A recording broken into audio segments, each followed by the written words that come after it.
dukam kama sukha peksha pandito bandha mokshvit. Purko deha jaham buddhi panta manyatama smritaha. Utpastas chitta shepa svarga sattva gunodaya narakas tama unnaho bandhur guru aham sakhe griham sariram manusyam gunadyo ya uchite karidro yas sasantushta kripano yo chitendriya gunesha sakta girti shoguna sango viparya Eta Uddhava te prashna sarve sadhu nirupta kim varnatena bahu na lakshanam guna dosha yo guna. Dosha just here, dosha gunas tubaya varjita.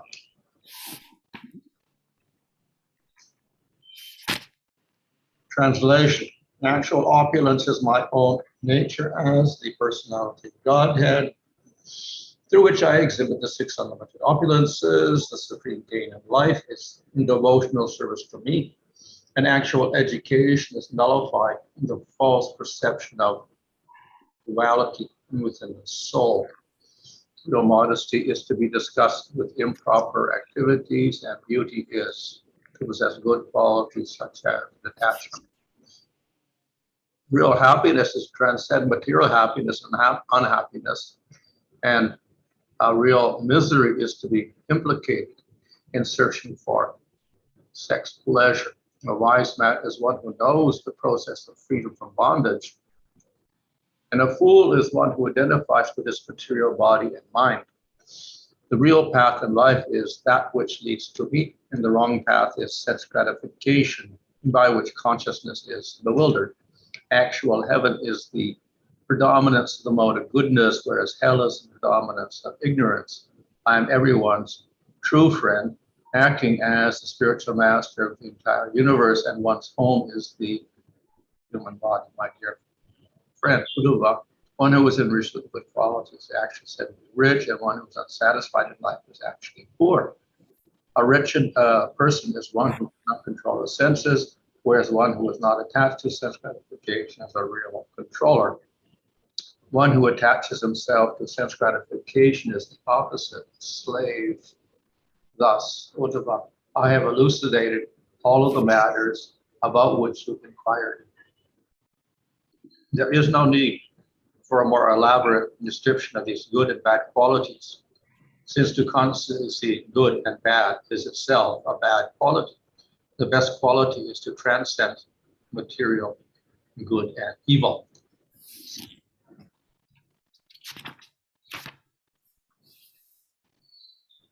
Purport: the Supreme Personality of Godhead is naturally full of six opulences, namely unlimited beauty, wealth, fame, knowledge, strength, and renunciation. Therefore, the greatest profit in life is to achieve personal, loving service to the Lord, which is naturally the reservoir of all pleasure. Real education means to give up the false idea that anything is separate from the Lord, the source of all potencies. Similarly, one should not falsely consider the individual soul to be different or separate from the Supreme Soul. Mere bashfulness does not constitute modesty. One should spontaneously withdraw and disgust from sinful activities. Then one is actually modest or humble. One who is satisfied in Krishna consciousness and does not seek material pleasure or suffer material unhappiness is considered to be actually situated in happiness. The most wretched person is one addicted to sex pleasure, and a wise man is one who knows the process of freedom from such material bondage. A fool is one who gives up his eternal friendship with Lord Krishna and instead identifies himself with his own temporary material body, mind, society, community, and family. The real path of life is not simply a modest interstate highway, or in a more simple culture, a footpath free of thorns and mud. It is that path that leads to Lord Krishna. The long path in life is not simply a road having many thieves or toll booths. It's the path that leads one to ultimate confusion in material sense gratification. glorification, heavenly situations that in which the mode of goodness predominates rather than that found on the planet Indra, where passion and ignorance sometimes disturb the celestial atmosphere. Hell is anywhere the mode of ignorance is predominant, and not merely the hellish planets, where, according to Lord Shiva, a pure devotee can think of Krishna and remain happy. Our actual friend in life is the bona fide spiritual master who saves us from all dangers. Among all gurus, Lord Krishna is himself the Jagat Guru, or spiritual master of the entire universe. In material life, our own material body is our immediate home, rather than some structure of bricks, cement, wood, or stone. A rich man is one who possesses innumerable good qualities. He is not a neurotic fool with a large bank account. A poor man is one who is unsatisfied, which is self-explanatory. One who cannot control his senses is certainly wretched and miserable in life, whereas one who detaches himself from material life is actually a lord or controller. In modern times, there are remnants of aristocracy in European countries, but such so-called lords often display the habits of lower forms of life. A real lord is one who conquers material existence by rising to the spiritual platform. A person who is attached to material life will undoubtedly manifest the opposites of all the good qualities mentioned here, and he is thus a symbol of going backward in life. The Lord concludes his analysis by stating there is no need for further elaboration of these good and bad qualities. Indeed, the purpose of life is to transcend materially good and bad qualities and come to a liberated platform of pure Krishna consciousness. This point will be further explained in the following chapter. Thus end the purports of the humble servants of the Divine Grace A.C. Bhaktivedanta Swami Prabhupada to the Canto 19th chapter of Srimad Bhagavatam entitled The Perfection of Spiritual Knowledge. So as with the previous verses, here we have the continuation of the answer to Uddhava's questions. ஏற்கனவே கண்ட ஸ்லோகங்களைப் போல இந்த ஸ்லோகங்களிலும் பகவான் உத்தவருக்கான தன்னுடைய பதில்களை மேலும் விவரிக்கிறார். And so he asks about what is real fortune, what is real power, etc., what is real education. உண்மையான அதிர்ஷ்டம் என்ன, உண்மையான சக்தி என்ன என்பதை போன்ற பலவிதமான கேள்விகளுக்கு பதிலளிக்கிறார். But at the end, then Krishna says something very true. That is, we're actually not much interested in good and bad qualities of this world. இறுதியில் மிக முக்கியமான ஒரு விஷயத்தை பகவான் தெரிவிக்கிறார். இந்த பௌதிகமான உலகத்தில் நன்மை தீமை இவற்றை நாம் கருதுவது கூட தேவையில்லை என்று அவர் அறிவிக்கிறார். And it's also a fault to see good and bad qualities. நல்ல தீய குணங்களை காண்பதும் கூட ஒரு தீய குணம்தான் என்று பகவான் தெளிவுபடுத்துகிறார். So rather than concentrate on seeing good or bad qualities of this world, we should concentrate on our devotional service to Krishna. இந்த பௌதிக உலகத்தின் நன்மை தீமைகளில் கவனம் செலுத்துவதை விட நம்முடைய பகவானுக்கான தூய பக்தி தொண்டில் நாம் கவனம் செலுத்துவதே சிறந்தது. This may of course be a little shocking to some people. இது சிலருக்கு ஒரு பெரும் அதிர்ச்சியாக இருக்கலாம். How can you condone people doing sinful activities? எவ்வாறு நாம் பாவம் செய்பவர்களை கண்டிக்காமல் இருக்க முடியும்? And why we cannot praise people who have good material qualities? நல்ல ஜட குணங்கள் கொண்டிருப்பவர்களை நாம் ஏன் பாராட்டக்கூடாது? And of course in Bhagavad Gita, Krishna also in the last 6 chapters he talks about the divine and demoniac natures of people. பகவத்கீதையிலும் கூட இறுதி 6 அத்தியாயங்களில் பகவான் மக்களுடைய நல்ல தன்மைகளையும் தீய குணங்களையும் பற்றி விளக்குகிறார். The Lord favors those people that have the good qualities. யாருக்கு நல்ல குணங்கள் இருக்குமோ அவர்களுக்கு சாதகமாக பகவான் தன்னை கூறுகிறார். And he also says that he favors sattva gun. மேலும் அவர் சத்துவ குணத்தை ஆதரிப்பதாகவும் தெரிவிக்கிறார். So as far as material world, that is true. The Lord favors the devatas who are in sattva gun, and he fights against and he kills the demons who are in tama gun and rajas gun. பௌதிக உலகத்தை பொறுத்தவரை இது உண்மைதான். சத்துவகுணத்தில் இருக்கக்கூடிய தேவதைகளை பகவான் ஆதரிக்கிறார். தமோகுணத்தில் இருக்கக்கூடிய அசுரர்களை எதிர்த்து போரிட்டு வதைக்கிறார். However, that goodness is not absolute. It's not a fixed standard. ஆனாலும் இந்த சத்துவகுணம் என்பது ஒரு நிலையான ஒரு தன்மை அல்ல, மாறுபடக்கூடியது. And when we have a fixed standard that is devotion or bhakti, then this standard of material goodness becomes not so important anymore. மாறாத பக்தி தொண்டில் நிலை பெற்றிருக்கக்கூடிய ஒரு தன்மையை நாம் பெறும்பொழுது இந்த பௌதிகமான சத்துவகுணம் முக்கியத்துவம் அற்று போகிறது. And because bhakti does not depend on sattva good, therefore it becomes unimportant. பக்தி என்பது சத்துவகுணத்தை சார்ந்திருப்பது இல்லை என்ற காரணத்தினால் சத்துவகுணம் முக்கியத்துவமானது அல்ல. So if we concentrate on developing good material qualities, that is sattva qualities, rather than bhakti, actually we're following the wrong process. நற்குணங்களை வளர்த்துக் கொள்வது, இதன் மூலமாக சத்துவகுணத்தை வளர்ப்பது என்னும் முயற்சியில் நாம் ஈடுபடுவோமானால், அதே சமயத்தில் பக்தியை அலட்சியப்படுத்துவோமானால் அதனால் விளைவுகள் நல்லதல்ல. If we're not following bhakti, fine, that is a good process. Maharaj, If we're not following bhakti, then following sattva guna is very good. நீங்கள் பக்தியை பின்பற்றவில்லை என்றால் சத்துவகுணத்தை பின்பற்றுவது உங்களுக்கு நல்லதுதான். And this is encouraged also in the scriptures. இதை சாஸ்திரங்கள் உற்சாகப்படுத்தவும் செய்கின்றன. But once we follow bhakti, then this bhakti becomes absolute, and sattva in the material world is no longer the goal. ஆனால் நீங்கள் பக்தி பாதையில் வந்துவிட்டீர்களானால் பக்தி என்பது பரம சத்தியமாக அனைத்தையும் கடந்த தளத்தில் விளங்குகிறது. அப்பொழுது இந்த பௌதிகமான சத்துவத்தில் நீங்கள் ஈடுபட தேவையில்லை. But that does not mean that therefore the devotee can cultivate all bad qualities. இதன் பொருள் பக்தர்கள் தீய குணங்களை வளர்த்துக் கொள்ள வேண்டும் என்பது அல்ல. Of course, in the spiritual world there is no bad quality. உண்மையில் ஆன்மீக உலகத்தில் பார்ப்பீர்களானால் தீய குணங்கள் என்பது ஏதும் இல்லை. So we should not find bad qualities in the devotees in the spiritual world or in Krishna. எனவே ஆன்மீக உலகத்தில் இருக்கக்கூடிய பக்தர்களிடமோ கிருஷ்ணரிடமோ தீய குணங்களை நாம் காண முயலக்கூடாது. So we can say, well, Krishna is a thief, Krishna lies, etc. But these are not bad qualities in the spiritual world. கிருஷ்ணர் திருடுகிறார், கிருஷ்ணர் பொய் சொல்கிறார் என்று அவரை கூறும்பொழுது இவையெல்லாம் ஆன்மீக உலகத்தில் தீய குணங்கள் அல்ல. On the other hand, the bad qualities in the material world, yes, they are very dangerous. மாறாக பௌதிக உலகத்தில் இருக்கக்கூடிய தீய குணங்களோ அபாயகரமானவை. All those qualities lead further into ignorance. பௌதிக உலகத்தின் தீய குணங்கள் அனைத்தும் மேலும் மேலும் நம்மை அறியாமைக்கு இட்டுச் செல்கின்றன.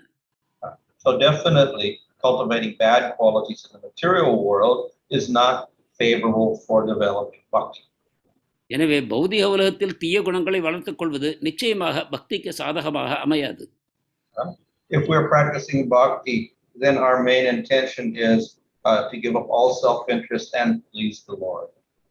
பக்தியை பயிலும் பொழுது நமது மற்ற ஆர்வங்கள் அனைத்தையும் துறந்துவிட்டு பகவானை மகிழ்ச்சிப்படுத்துவதிலேயே நம் கவனம் செலுத்துகிறோம். If we engage in rajasic and tamasic activities, then we are encouraging more and more lack of recognition of the Lord and instead concentrating on ourselves. நாம் ரஜோகுணம் தமோகுணம் போன்ற செயல்களில் ஈடுபடுவோமானால் நாம் பகவானை துறந்து விட்டு அவருடைய நினைவை அகற்றிவிட்டு நம்மிலேயே நாம் கவனம் செலுத்த ஆரம்பிக்கிறோம். So that will impede our progress. அது நமது முன்னேற்றத்தை தடைப்படுத்தும். On the other hand, the devotee does not insist that in the beginning everybody has to be pure. அதே சமயம் ஒரு பக்தர் ஆரம்ப நிலையிலேயே ஒவ்வொருவரும் தூய்மை பெற வேண்டும் என்று வற்புறுத்துவதில்லை. In other words, we do not say that to practice bhakti, first you have to become Brahminical. அதாவது நாம் பக்தி செய்வதற்கு முன்னால் நீங்கள் பிராமண தன்மையை அடைய வேண்டும் என்று நாம் வலியுறுத்துவதில்லை. As we see in Bhagavad Gita, Krishna says, Striyo Vaisya Sudras Tepi Yanti Param. Anybody can take to the process of bhakti. பகவத்கீதையிலும் கூட ஸ்திரியோ வைஷ்யா ததா சூத்ரா ஸ்தேபியாந்தி பராங்கதிம் என்று பகவான் கூறுகிறார். அதாவது அனைவரும் பக்தி பாதையை எடுத்துக்கொள்ளலாம், எந்த விதமான தடையும் இல்லை. However, by the practice of bhakti, then they surpass all of these stages. அதே சமயம் பக்தியை பயிற்சி செய்வதன் மூலமாக இந்த தாழ்ந்த படிகள் அனைத்தையும் அவர்கள் ஒரே சமயத்தில் கடந்து செல்கிறார்கள். So the Sudra is no longer a Sudra, the Vaishya is no longer a Vaishya, Kshatriya is no longer a Kshatriya, and even the Brahman is no longer a Brahmana. எனவே சூத்ரராக இருப்பதில்லை, க்ஷத்திரியர் க்ஷத்திரியராகவோ, வைஷ்யர் வைஷ்யராகவோ, பிராமணரே கூட பிராமணராக இருப்பதில்லை. The Vaishnava is beyond all the gunas. வைஷ்ணவர் அனைத்து குணங்களையும் கடந்த நிலையில் இருக்கிறார். So therefore the the process of bhakti is very, very different from cultivating the activities of varnashram system. எனவே வர்ணாசிரம வழிமுறையில் இருக்கக்கூடியதை விட பக்தியின் வழிமுறையானது மிகவும் வேறுபடுகிறது. And so that system has its place for people who are not devotees. It becomes less important for the devotees. பக்தர் அல்லாதவர்களுக்கு வர்ணாசிரமம் முக்கியமானது என்றாலும் கூட பக்தர்களை பொறுத்தவரை அது அவசியமில்லை. Since some of the rules of the varnashram encourage control of the senses, control of the mind, etc., that is favorable for bhakti. மனத்தை அடக்குவது, புலன்களை அடக்குவது போன்ற அம்சங்கள் வர்ணாசிரமத்தில் அமைந்திருப்பதன் காரணமாக அவையும் பக்திக்கு சாதகமான குணங்கள் தான். Therefore, the devotee may use those rules of the varnashram system along with his bhakti. எனவே ஒரு பக்தரானவர் தனது பக்தி பாதையில் பயிற்சி செய்யும் அதே சமயத்தில் வர்ணாசிரமத்தில் உள்ள இந்த சாதகமான சட்டங்களையும் தனது வாழ்க்கையில் ஏற்றுக்கொள்கிறார். So in the Chaitanya Shikshamrita, there Bhaktivinoda Thakur calls these rules which are favorable for bhakti in the varnashram system to be the gauna vidhi or secondary rules. எனவே பக்தி வினோத் தாக்கூர் தன்னுடைய நூலில் இத்தகைய பக்திக்கு சாதகமான வர்ணாசிரம சட்டங்களை அனைத்தையும் கவுன விதி, அதாவது சாதகமான சட்டங்கள் என்று கூறுகிறார். But then what are the main rules, the mukya vidhi? என்றால் முக்கியமான விதி என்ன? So those are the angas of bhakti: hearing about the Lord, chanting the Lord's name, worshiping the Lord. These are primary rules of bhakti. அந்த முக்கிய விதிகள் பக்திக்கான முக்கியமான சட்டங்களாகும். அதாவது ஒருவர் பகவானை பற்றி கேட்பது, அவரை பற்றி பேசுவது, அவரை மனத்தில் நினைப்பது, இதை போன்ற அம்சங்கள் முக்கியமான அங்கங்கள். The intelligent person will also always concentrate on the mukya vidhi rather than the gauna vidhi. புத்திசாலியான பக்தர் இந்த முக்கிய விதிகளிலேயே தன்னுடைய கவனத்தை செலுத்த வேண்டும், கவுன விதிகளில் அல்ல. If there is a choice, he will choose the mukya vidhi over the gauna vidhi. அவருக்கு ஒரு தேர்வு கொடுக்கப்படுமானால் அவர் முக்கிய விதியையே தேர்ந்தெடுப்பார், கவுன விதிகளை தேர்ந்தெடுக்க மாட்டார். If a person is more attached to the gauna vidhi and neglects the mukya vidhi, that is fool. ஒருவர் கவுன விதியில் அதிக பற்று கொண்டு முக்கிய விதியை உல்லங்கனம் செய்வாரானால் அவர் ஒரு முட்டாள் என்று கூறலாம். Or he becomes a follower of karma yoga அல்லது அவர் கர்ம யோகத்தை பின்பற்றுபவராக ஆகிறார், rather than bhakti yoga. பக்தி யோகத்தை அவர் துறக்கிறார். So he's mainly following the rules of varnashram. For him, this becomes mukya vidhi. அதாவது வர்ணாசிரமத்தின் விதிகளை அவர் பின்பற்றுகிறார், அவையே அவருக்கு முக்கிய விதி ஆகின்றன. And if he performs bhakti, it is gauna vidhi. அவர் பக்தியை பின்பற்றுவாரானால் அது கூட அவருக்கு கவுன விதியாகிறது. So at best, it is a very mixed type of bhakti. எனவே நாம் அது ஒரு கலப்படமான பக்தி என்றுதான் அதிகபட்சமாக கூற முடியும். When we talk about devotees, we're not talking about that type of person. We're talking about the person who concentrates on the bhakti as the mukya vidhi and varnashrama as the gauna vidhi. எனவே நாம் பக்தரை பற்றி பேசும்பொழுது இந்த கலப்படமான பக்தியை செய்பவரை பற்றி நாம் பேசுவதில்லை. மாறாக பக்திக்கான அந்த முக்கிய தத்துவங்களை, முக்கிய விதிகளை தன்னுடைய வாழ்க்கையில் பின்பற்றக்கூடியவரையே நாம் பக்தர் என்று அழைக்கிறோம். Now, those who follow the mukya vidhi bhakti, they may practice the gauna vidhi, but it can also lead to some sort of contamination. முக்கிய விதியாக பக்தியே பின்பற்றுவரும் கூட அந்த கவுன விதிகளையும் சேர்த்து பின்பற்றுவாரானால் அப்பொழுதும் கூட சில வகையான களங்கங்களுக்கு வாய்ப்பு இருக்கிறது.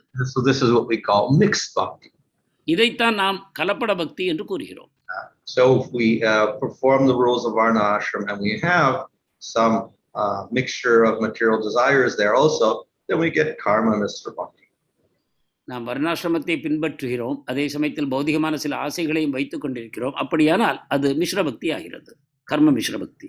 We can also perform only bhakti, in that sense it's pure bhakti, without following varnashram at all. So it's not karma misra. நாம் தூய பக்தியை பின்பற்றுகிறோம், வர்ணாசிரமத்தை பின்பற்றவில்லை என்றால் அது மிஸ்ர பக்தி அல்ல. But we can still have material desires. ஆனாலும் நம்மிடம் பௌதிக ஆசைகள் இருக்கக்கூடும். So there's no other process followed, only bhakti. So in that sense it's pure. But if we have those material desires also, then we don't call it pure bhakti. எனவே வர்ணாசிரமத்தை கலக்காமல் தூய பக்தியை செய்கிறோம் என்றால் அது தூய பக்தி என்று நாம் நினைக்கிறோம். ஆனால் அதில் பௌதிகமான ஆசைகளும் கலந்திருக்குமானால் அதை தூய பக்தி என்று கூற முடியாது. So in the Bhagavatam, Kapila labels those who practice bhakti and then they also have desire for liberation. These are called It's a sattva misra bhakti.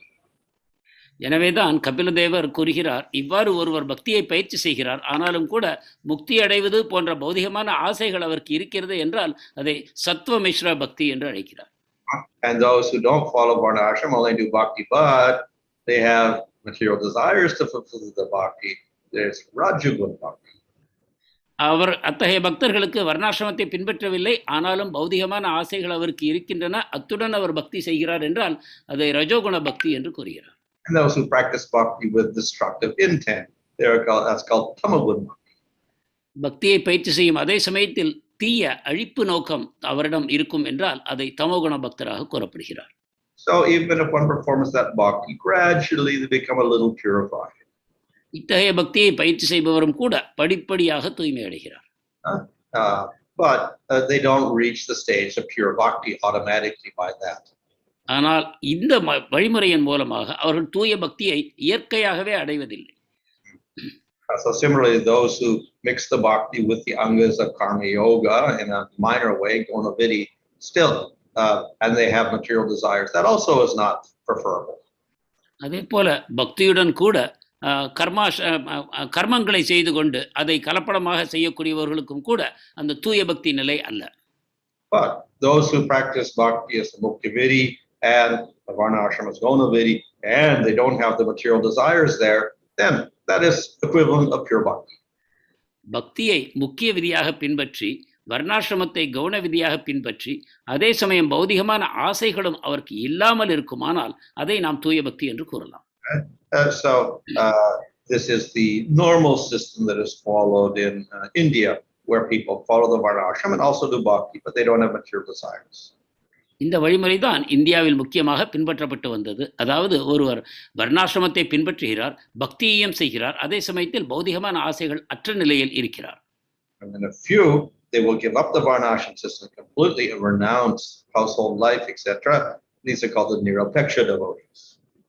அதே சமயத்தில் பக்தியை செய்து கொண்டு வர்ணாசிரமத்தை முழுவதுமாக நிராகரித்து பௌதிகமான ஆசைகள் எதுவும் இல்லாத கட்டத்திலும் இருக்கிறார் என்றால் அவரை நிராபேட்ச பக்தர் என்று கூறுகிறோம். They're also practicing pure bhakti. அவர்களும் தூய பக்தியே செய்கிறார்கள். So not much difference between the one who's still practicing varna ashram but doing pure bhakti and the one who's renounced. It's only a matter of, we say, ashram. எனவே ஒருவர் வர்ணாசிரமத்தை செய்து கொண்டே தூய பக்தியை செய்கிறார், மற்றொருவர் சந்நியாசத்தை ஏற்றுக்கொண்டு தூய பக்தி செய்கிறார் என்றால் இருவருக்கும் வேறுபாடில்லை, இருவரும் நிரபேட்ச பக்தர்கள் தான், வேறுபாடு அவர்களுடைய ஆசிரமம் மட்டுமே. So in this practice of pure bhakti, whether we practice the varna ashram system or not, then the main interest is in developing the qualities of bhakti, not in rejecting the bad qualities of the material world and cultivating the good qualities of the material world. எனவே தூய பக்தியை செய்யும் பொழுது நாம் எந்த ஆசிரமத்தில் இருக்கிறோம், கிரகஸ்தாசிரமமா சந்நியாசாசிரமமா என்பது அவசியம் இல்லை. நம்முடைய உண்மையான நோக்கத்துடன் நாம் எந்த நோக்கத்துடன் செய்கிறோம், பகவானுடன் தூய பக்தியை வளர்த்து கொள்ள வேண்டும் என்னும் ஒரே நோக்கத்துடன் நாம் செய்கிறோமா என்பதை பொறுத்துதான் இதை தீர்மானிக்க வேண்டும். Thank you, Maharaj. Hare Krishna.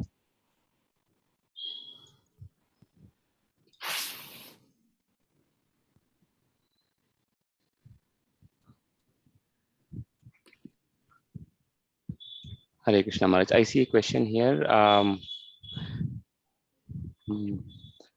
Okay, this is regarding Krishna's pastime. Madhumangal is a Brahman and the gopis are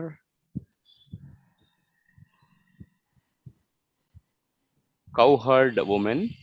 Pulinda tribal women are lower than the Shudras. Maharaj, the Varnashram in the spiritual world is for the pastimes only? மதுமங்களை பிராமணராகவும் கோபியர்களை இடைப்பெண்களாகவும் காண்கிறோம். புலிந்த பெண்களை சூத்திரர்களுக்கும் இழிந்த நிலையில் காண்கிறோம். இவையெல்லாம் வர்ணாசிரமம் ஆன்மீக உலகத்தில் இருப்பதன் நோக்கம் லீலைக்காகவா? Well, there's a semblance of varnashram system, just as in Dwarka, the Krishna acts as a kshatriya, and then we have the other varnas also. We have the merchants and the sudras, etc. And then we have the brahmanas like Narada Muni. So there's a semblance of varnashram. But there are no gunas in the spiritual world, so these are not the same as material varnas. வர்ணாசிரமத்தின் ஒரு சாயலை இங்கு காண்கிறோம். உதாரணமாக துவாரகையில் நாம் பகவான் க்ஷத்திரியராக செயல்படுகிறார், மற்ற இத்தகைய வகைப்பாடுகளை நாம் காண்கிறோம். ஆனால் உண்மையில் ஆன்மீக உலகத்தில் குணங்கள் இல்லை என்னும் காரணத்தினால் அங்கு வர்ணாசிரமம் இருக்க முடியாது. இது வெறும் ஒரு தோற்றமே ஆகும். So Krishna is a cowherd in Vrindavan. That doesn't mean he's affected by tamoguna and rajoguna. பிருந்தாவனத்தில் இடைச்சிறுவராக பகவான் தோன்றுகிறார் என்றால் அவர் தமோகுணம் ரஜோகுணங்களால் பாதிக்கப்படுவார் என்பது பொருள் அல்ல. All the people in the spiritual world are beyond all the gunas. ஆன்மீக உலகத்தில் இருக்கும் அனைவரும் அனைத்து குணங்களையும் கடந்த நிலையில் இருக்கிறார்கள். Yes, Maharaj. I think Thirumal Rao Prabhu has a question. Let me unmute. Thirumal Rao Prabhu.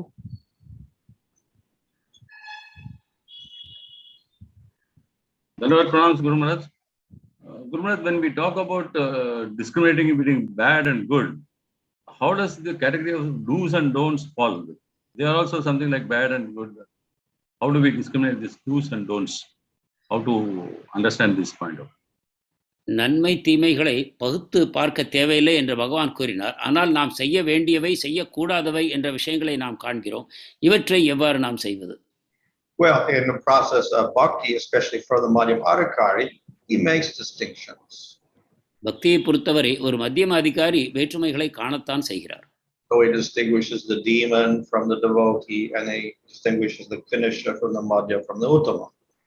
அசுரரையும் பக்தர்களையும் அவர் வேறுபடுத்துகிறார். அதே போல கனிஷ்ட உத்தம பக்தர்களையும் அவர் வேறுபடுத்தி காண்கிறார். However, he is not judging this based upon material gunas. அதே சமயம் பௌதிக குணங்களின் அடிப்படையில் அவர் இவர்களை சீர்தூக்கி பார்ப்பதில்லை. He's basing this on how much bhakti they have. அவர் அவர்களுடைய பக்தியின் அளவை கொண்டே இதை தீர்மானிக்கிறார். They have zero bhakti, so he avoids those people. They have a little bhakti, then he will preach to them. The more bhakti, associates with them. அதிக பக்தி கொண்டிருப்பவர்களுக்கு அவர்களுடைய சங்கத்தை எடுத்துக்கொள்கிறார். குறைவான பக்தி கொண்டிருப்பவர்களுக்கு அவர் பிரச்சாரங்களை செய்கிறார். So good and bad, etc., are what's the dualities of this world. எனவே நன்மை தீமை என்பது இந்த பௌதிக உலகத்தில் உள்ள இருமைகளாகும். And each one has his relative system of good and bad. எனவே ஒவ்வொருவருக்கும் அவரவருக்கு நல்லது எது தீயது எது என்பதை போன்ற ஒரு கொள்கை இருக்கிறது. Ultimately, what is good is what is enjoyable for that person. What is bad is what gives him suffering and pain. இறுதியில் ஒருவர் எதை நன்மை என்று நினைக்கிறார் என்றால் தனக்கு சுகத்தை தரக்கூடியது நன்மை என்றும் தனக்கு துக்கத்தை தரக்கூடியது தீமை என்றும் ஒருவர் பொருட்படுத்திக் கொள்கிறார். So these concepts of good and bad simply enforce our material identity. எனவே இந்த நன்மை தீமை என்னும் பாகுபடுத்தி பார்க்கும் தன்மை நம்முடைய பௌதிக அடையாளத்தை அப்படியே நிலைநிறுத்துகிறது, அவ்வளவுதான். So the devotee, of course, by the practice of bhakti, he gives up that identity. ஒரு பக்தர் பக்தி பயிற்சியின் மூலமாக இந்த அடையாளங்களை காணும் தன்மையை விட்டு விடுகிறார். But if he reverts back to that type of system, what is good for my enjoyment, what is bad for my enjoyment, then again that acts as an obstruction for his bhakti. எனவே ஒருவர் எனக்கு எது சுகத்தை தரும் எனக்கு துக்கத்தை தரும் என்ற விதத்தில் நன்மை தீமைகளை அவர் அணுகுவாரானால் அவர் மீண்டும் தாழ்ந்து போகிறார். So Guru Maharaj, that means that discriminating for the association's sake, what you said is very much acceptable and we do accept it, Guru Maharaj. But when it comes to the point of refining a personality, then we say that we have to have some regulative principles to be followed. That is again discriminating on the basis of good and bad. So does it not mean that we can completely give up this sort of activities and get bhakti? சங்கம் எடுத்துக்கொள்வது என்பதை பற்றி நாம் கூறும்பொழுது நல்லவர்களுடைய சங்கத்தை எடுத்துக்கொள்ள வேண்டும், தீயவர்கள் சங்கம் அந்த விதத்தில் நாம் அதை ஏற்றுக்கொள்ளலாம். ஆனால் நாம் நம்மை தூய்மை செய்து கொள்ள வேண்டும் என்று வரும்பொழுது நாம் இந்த நன்மை தீமைகளை காணாமல் எவ்வாறு செயல்பட முடியும்? நம்முடைய குணங்களை மேலும் மேலும் வளர்த்து கொள்ள வேண்டும் என்ற நிலையில். Well, Krishna is not much interested in that. Therefore, he says, even if the most sinful person, if you practice bhakti to me, you're still my devotee. So he doesn't care too much about that sinful activity. ஆனால் கிருஷ்ணர் இத்தகைய தன்னுடைய நல்ல குணங்களை வளர்த்துக் கொள்ள வழிமுறையை ஆமோதிக்கவில்லை. அதில் அவருக்கு அதிக ஆர்வம் இல்லை. அவரே கூறுகிறார், அதிகமான பாவத்தை செய்திருந்தாலும் கூட ஒருவன் என்னுடைய பக்தியை செய்து வருவானால் அவன் என்னுடைய பக்தனாகவே கருதப்பட வேண்டும் என்று பகவான் கூறுகிறார். And therefore the devotees, if they keep criticizing that person, they also become offenders to the devotees. They call them Vaishnava aparadis. எனவே அத்தகைய பாவச் செயலை செய்து கொண்டு பக்தியை செய்து கொண்டிருக்கக்கூடிய ஒரு வைஷ்ணவரை நாம் குறை கூறுவோமானால் பக்தர்களும் கூட அபராதிகளாக மாறிவிடுவார்கள். So we avoid sinful activities, as I said, because that if we indulge in sinful activities, that will be an obstruction to our bhakti. நாம் பாவச் செயல்களை ஏன் தவிர்க்கிறோம் என்றால் பாவச் செயல்களில் ஈடுபடுவோமானால் அது நமது பக்திக்கு தடையாகும் என்ற ஒரே காரணத்தினால்தான். Of course, the materialists may have other reasons for avoiding sinful activities, such as not going to hell and impeding his progress to Svargaloka, but we're not interested in that. பௌதிகவாதிகளை பொறுத்தவரை தீய செயல்களை தவிர்ப்பதற்கு வேறு காரணங்கள் இருக்கலாம். நான் பாவம் செய்தால் நரகத்துக்கு போவேன், துன்பம் அனுபவிப்பேன் என்ற காரணங்களினால் அவர்கள் பாவச் செயல்களை தவிர்க்கலாம். So we follow rules which are favorable for the bhakti, and we avoid those things which are unfavorable for bhakti. நாம் பக்திக்கு சாதகமான சட்டதிட்டங்களை ஏற்கிறோம், பக்திக்கு சாதகமற்ற அம்சங்களை நாம் தவிர்க்கிறோம். Thank you very much. I'm grateful for the knowledge you're imparting. I repent my sinful activities and submit to Lord's will. Thank you, Maharaj. There are a couple of questions from Sumitra Krishna Prabhu. Will summarize it. To see good and bad qualities, to see good and bad activities itself is a bad quality. Can you explain, Maharaj, thus how to transcend this material and good and evil as we are living in this material world, which is both good and bad? This is part 1. And at what stage of devotional service will a devotee overcome both this good and bad quality and be situated in pure goodness? தீய நல்ல செயல்களை காண்பது என்பதே ஒரு தீய குணமாக கூறப்படுகிறது. ஆனால் இந்த பௌதிக உலகம் நன்மை தீமை இரண்டும் கலந்திருக்கும் காரணத்தினால் நாம் இதில் இருக்கும் பொழுதே இந்த நன்மை தீமைகளை காணும் தன்மையை எவ்வாறு கடந்து செல்வது, இது ஒரு கேள்வி. இரண்டாவது கேள்வி, ஒரு பக்தருடைய பக்தி தொண்டின் படிக்கட்டில் எந்த நிலையில் அவர் இந்த நல்ல தீய குணங்களை கடந்து சென்று தூய சத்துவகுணத்தில் நிலை பெறுகிறார்? Well, it appears to be instantaneous with the process of bhakti, because in Bhagavatam it says that even the Chandala, who by bad karma and sinful activity becomes a dog eater or whatever, if he chants purely once, he's superior to the Brahmana. So he surpassed all the gunas.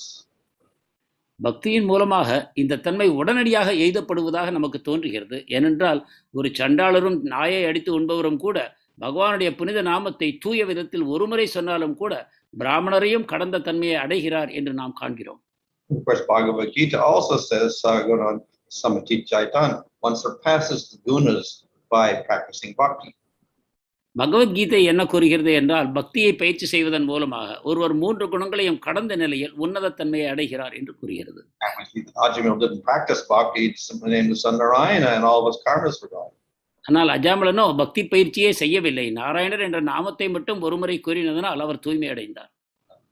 So therefore the devotee even at the beginning stages surpasses the gunas, but he may have some remnants of those so-called bad qualities.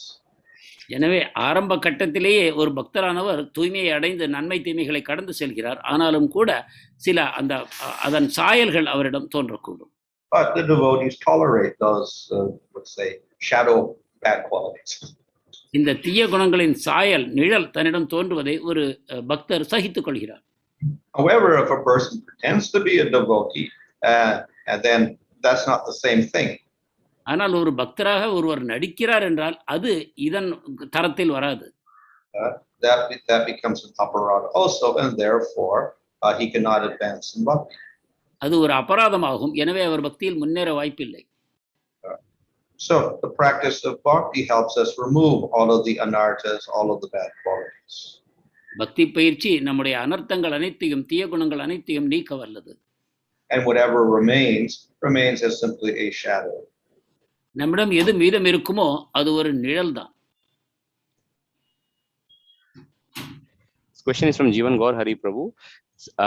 Sometimes and unfortunately sadhakas get cheated with or by rajoguna bhaktas. Is it due to their karma? சில சமயம் துரதிருஷ்டவசமாக பக்தர்கள் ரஜோகுண பக்தர்களால் ஏமாற்றப்படுகிறார்கள். இது அவர்களுடைய கர்மா என்று எடுத்துக்கொள்ள வேண்டுமா? Well, of course, technically the devotee shouldn't have any karma. நுணுக்கமாக பார்ப்போமானால் பக்தருக்கு எந்த கர்மமும் இருக்க வாய்ப்பில்லை. But it doesn't really matter the main thing is that if we get cheated or whatever, then we have to learn from that something.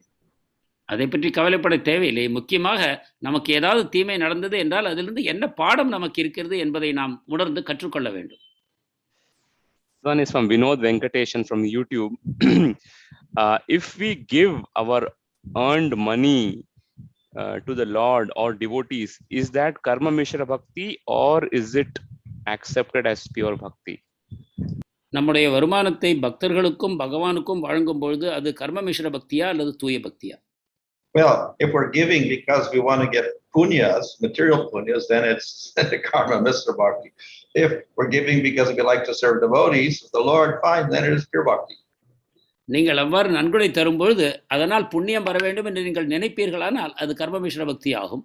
ஆனால் பகவானுக்கும் பக்தர்களுக்கும் தொண்டு செய்ய வேண்டும் என்னும் ஒரே நோக்கத்துடன் நீங்கள் கொடுப்பீர்களானால் அது தூய பக்தி ஆகும். Again, this one is from YouTube, Jagannathan Jagaraj. If one is practicing bhakti, cannot able to do proper way, and also he is engaged or he is engaging others to make them to do service for the Lord in many ways, in that case, how to focus on purity? Really, can you say that again? I didn't follow. Okay, if one is practicing bhakti and cannot able to do it proper way, and also he is engaging others to make them to do service for the Lord, in that case, how to focus on his purity?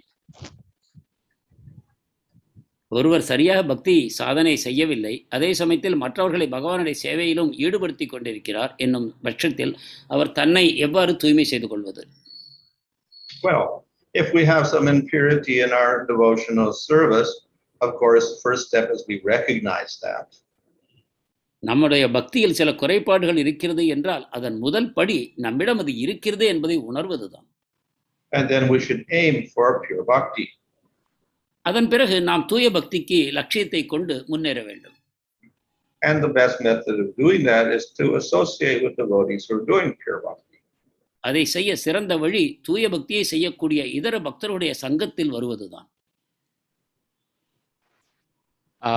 This question is Srinivas Nitai Prabhu. Real education means to give up the false idea that anything is separate from the Lord, the source of all potencies. This is from, I think, today's verse. How does one see evil in relation to the Lord if nothing is separate from the Lord? உண்மையான அறிவு என்பது பகவானிலிருந்து எதுவும் வேறுபடாதது என்று புரிந்து கொள்வதுதான் என்று இன்றைய ஸ்லோகத்தில் கூறப்பட்டிருக்கிறது. ஆனால் எவ்வாறு தீய குணங்களை பகவானிடமிருந்து மாறுபடாதது என்று நாம் காண்பது? All of what we call evil is the choices of the jivas. If we didn't have human beings in the world and the tiger kills the cow, etc., we don't call that evil. தீமை என்பது மனிதர்களுடைய கண்ணோட்டத்தில் மட்டுமே அது உண்டாகிறது. மனிதர்களே இந்த பிரபஞ்சத்தில் இல்லை என்றால் ஒரு புலி மானை அடித்து தின்னுமானால் அது பாவமாக கருதப்படாது. So the evil results from the choices of the jiva as a human being. எனவே ஒரு ஜீவாத்மா மனித சரீரத்தில் வரும்பொழுதுதான் அதனுடைய தேர்வுகளின் அடிப்படையில் நன்மை தீமைகள் உண்டாகின்றன. So that choice is inherent in the jiva. இந்த தேர்வு என்னும் சக்தியானது ஜீவாத்மாவுக்குள் இயல்பாக அமைந்திருக்கிறது. And the choice can be wrong because the jiva is tatastha. அவர் தடஸ்தர், ஜீவன் தடஸ்தர் என்னும் காரணத்தினால் அவருடைய தேர்வு தவறாக இருக்க வாய்ப்பிருக்கிறது. So all jivas have this nature. They could make a mistake. எல்லா ஜீவாத்மாக்களுக்கும் இந்த இயல்பு இருக்கிறது. அவர்கள் தவறு செய்யும் தன்மை உடையவர்கள். However, the Lord makes an arrangement so that these jivas have a chance to get out of this miserable situation. ஆனால் இந்த மோசமான தன்மையிலிருந்து ஜீவாத்மாக்கள் விடுபடுவதற்கு பகவான் ஒரு அமைப்பை வைத்திருக்கிறார்.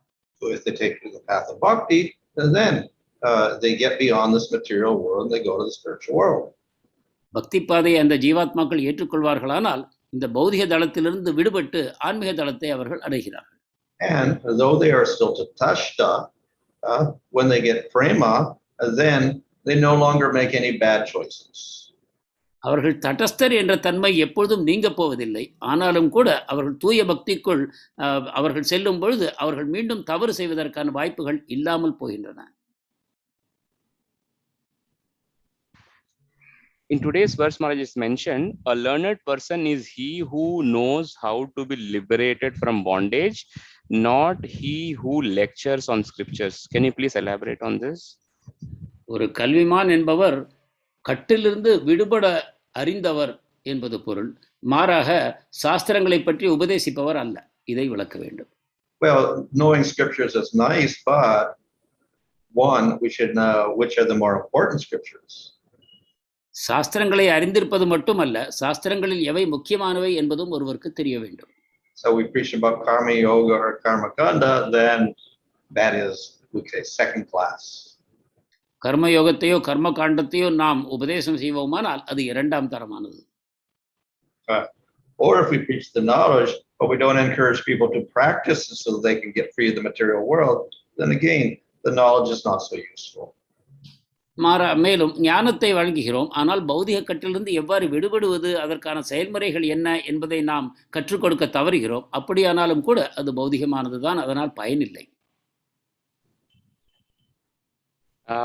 I see one comment from Shakti Anbaragan Mataji, maybe it's a question, I don't know.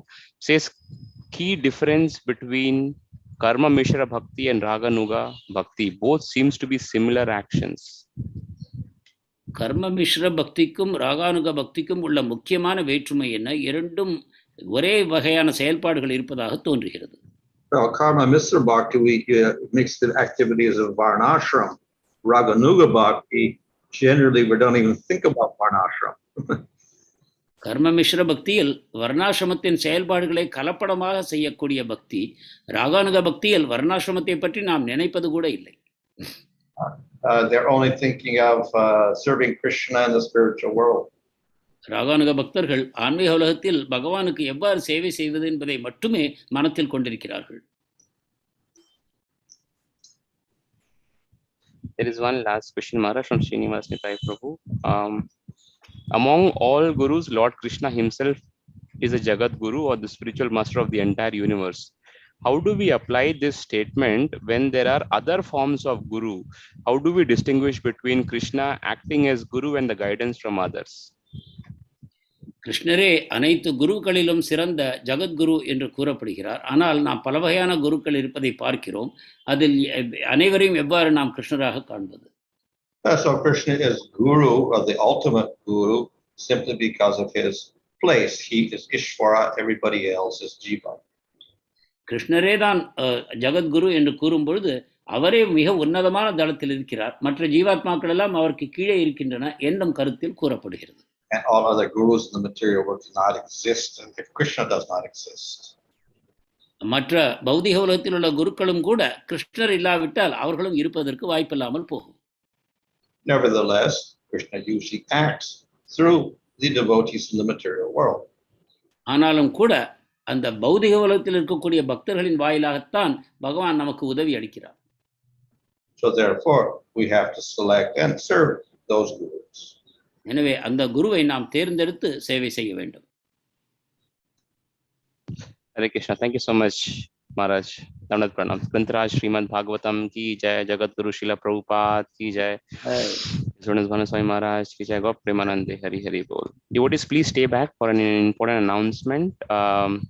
Just got an update that His Holiness Jai Pataka Swami Guru Maharaj had developed some abdominal pain, and he is being transferred to Kolkata urgently. Request all devotees to please chant and pray for Maharaj. திரு ஜெயபதாக சுவாமி மகாராஜ் வயிற்று பகுதியில் சில பிரச்சனைகள் உண்டானதன் காரணமாக அவசர சிகிச்சைக்காக அவர் கல்கத்தாவுக்கு மாற்றப்படுகிறார். பக்தர்கள் அனைவரும் அவருக்காக பிரார்த்திக்க வேண்டும் என்று கேட்டுக்கொள்கிறோம். Just one second, let me stop the recording and